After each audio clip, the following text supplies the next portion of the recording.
ભગવાન શિવ અને પાર્વતીજી મહેલોમાં કેમ રહેતા ન હતા? એકવાર માતા પાર્વતી ભગવાન ભોલેનાથને સાથે કૈલાશ પર્વત પર બેઠા હતા, ત્યારે તેમણે વિચાર્યું કે બધા દેવતાઓ સુંદર મહેલોમાં રહે છે, જ્યારે મારા પતિ મહાદેવ દેવતાઓના દેવ છે, છતાં પણ હું કૈલાશ પર જીવી રહ્યા છે. અહીં ન તો કોઈ મહેલ છે, ન તો કોઈ આરામની વસ્તુ છે. મહેલ બનાવો જેથી આપણે નિરાતે રહી શકીએ. પાર્વતીજીની વાત સાંભળીને ભોલેનાથને થોડું હાસ્ય અને પછી કંઈ બોલ્યા વગર ધ્યાનમાં મગ્ન થઈ ગયા. માતા પાર્વતી ભોલેનાથનું આ વર્તન તેમને ગમ્યું નહીં, પણ તે કંઈ બોલ્યા વગર જતા રહ્યા. જ્યારે મહાદેવ ધ્યાનથી બહાર આવ્યા ત્યારે માતાએ ફરીથી ભોલેનાથને કહ્યું, ભગવાન, હું પણ અન્ય દેવતાઓની જેમ મહેલમાં રહેવા માંગુ છું. તમે પણ આવો, મારા માટે મહેલ બનાવો. ત્યારે મહાદેવે તેને કહ્યું, દેવી, મહેલમાં રહેવું આપણા માટે યોગ્ય નથી. પરંતુ માતા પાર્વતીએ મહાદેવને જીદ કરીને કહ્યું, પ્રભુ, શું તમને નથી લાગતું કે તમારે પણ મહેલમાં રહેવું જોઈએ?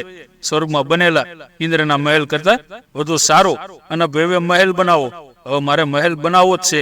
મહાદેવ માતા પાર્વતીને ઘણું સમજાવ્યું અને મહેલનું વાતાવરણ ગમશે નહીં, મને મહેલમાં શાંતિ નહીં મળે, કારણ કે મહેલમાં રહેવાના મોટા નિયમો અને પ્રતિબંધો છે. પણ માતાએ મનમાં વિચારી લીધું હતું કે હવે મહેલ બાંધ્યા વિના રાજી નહીં થાય. તેણીએ કહ્યું, એમ મહાદેવ, જ્યારે બધા દેવો મહેલમાં રહે છે, તો પછી દેવોના દેવ મહાદેવ બરફના પર્વતો પર કેમ રહે છે? પાર્વતીજીની જીત સામે દેવોના દેવ મહાદેવને પણ નમવું પડ્યું. પછી તેને વિશ્વકર્માજીને બોલાવ્યા.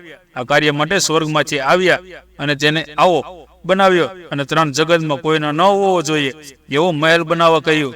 બીજી તરફ વિશ્વકર્માજીએ મહાદેવના આદેશ મુજબ મકાન બનાવવા માટે યોગ્ય જગ્યાની શોધ શરૂ કરી.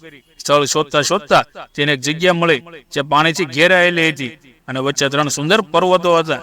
એ પર્વતો વિવિધ પ્રકારના ફૂલો અને વનસ્પતિઓથી ઢંકાયેલા હતા. તે સ્થાન જોઈને વિશ્વકર્માજીએ માતા પાર્વતીને એના વિશે કહ્યું. જ્યારે માતા પાર્વતીએ સ્થળ વિશે સાંભળ્યું ત્યારે તેઓ ખુશ થયા અને એક સુંદર મહેલ બનાવવાનો આદેશ આપ્યો. વિશ્વકર્માજીએ ઇમારતનું નિર્માણ શરૂ કર્યું અને પોતાની વિશિષ્ટ કળાઓ પરિચય આપતા ઇમારતની સાથે એક સુંદર શહેરનું નિર્માણ કર્યું. તે શહેર જોવામાં ખૂબ જ સુંદર હતું. વિશ્વકર્માજીએ તે મહેલ અને શહેરને સુંદર બનાવવામાં પોતાનું સંપૂર્ણ યોગદાન આપ્યું હતું. જ્યારે માતા પાર્વતીએ મહેલ જોયો ત્યારે તેમની ખુશીનો કોઈ ઠેકાણો ન રહ્યો. તેમણે વિશ્વકર્માનો આભાર માન્યો અને તેમની ખૂબ પ્રશંસા કરી. માતા પાર્વતી અને ભોલેનાથને વંદન કરીને વિશ્વકર્મા પોતાની દુનિયામાં ચાલ્યા ગયા. ઘર બનાવવાનું કામ પૂરું થઈ ગયું હતું. હવે માતાએ મહાદેવને ઘરમાં પ્રવેશ માટે શુભ મુહૂર્ત મેળવવા કહ્યું. ગૃહ પ્રવેશ વખતે વિશ્વકર્મા પણ ત્યાં આવ્યા હતા. વિધિમાં બધા દેવી દેવતાઓ પણ હાજર હતા. જેને પણ એ મહેલને જોયો તે આખે જ આશ્ચર્યચકિત થઈ ગયા અને તેની પ્રશંસા કરી. ખરેખર તો મહેલ ખૂબ જ અદ્ભુત હતો. ગૃહ પ્રવેશ પૂરો થયા પછી મહાદેવ જ્યારે આચાર્યને દક્ષિણા માંગવા કહ્યું ત્યારે વિશ્વકર્માએ ના પાડી. તેને કહ્યું, ભગવાન, કોઈ ભક્ત તેના ભગવાન પાસે કંઈ માગે છે ખરો? આમ કરવાથી હું પાપનો સહભાગી બનીશ. મને કોઈ દક્ષિણા નથી જોઈતી. એમ કહીને ઋષિ વિશ્વકર્મા જવા લાગ્યા. ત્યારે મહાદેવે કહ્યું, ઋષિવર, તમારે દક્ષિણા લેવી પડશે. જ્યાં સુધી આચાર્યને દક્ષિણા ન આપે ત્યાં સુધી કોઈ શુભ કાર્ય પૂર્ણ થતું નથી. માયા ઋષિ વિશ્વનું મન પહેલા નવા મહેલ બનેલા શહેરમાં આવ્યું. વારંવાર વિનંતી કરવા પર તેમણે દક્ષિણા તરીકે તે મહેલ સહિત શહેરની માંગણી કરી. તેથી મહાદેવે તે લંકા ઋષિ વિશ્વને દાનમાં આપ્યું હતું. મહાદેવે પોતાનું ઘર દાનમાં આપ્યા બાદ માતા પાર્વતી ક્રોધથી ભરાઈ ગયા. ઋષિની આ નિડરતા પર તેને ખૂબ ગુસ્સો આવ્યો. તે જ ક્રોધને તેણે વિશ્વ ઋષિને શ્રાપ આપ્યો. તેને કહ્યું કે તમે આશ્ચર્ય કહેવાને પણ લાયક નથી. મહાદેવની સાદગીનો લાભ લઈને તમે મારા પ્રિય મહેલને ખૂબ જ કુટિલતાથી છીનવી લીધો.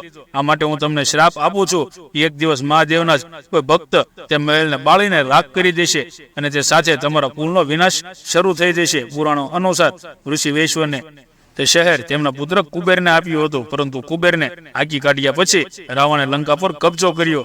ત્રેતા યુગમાં શિવના અવતાર હનુમાનજીએ લંકા બાળી હતી અને ત્યારબાદ શ્રી રામ દ્વારા વિશ્વવાસીઓના સમગ્ર પરિવારોનો નાશ થયો હતો. તે કુળમાં માત્ર વિભીષણ જ શ્રી રામના શરણમાં રહેવાને કારણે બચ્યા હતા. તો મિત્રો, તમને આ સ્ટોરી કેવી લાગી તે કમેન્ટ બોક્સમાં જરૂર જણાવજો.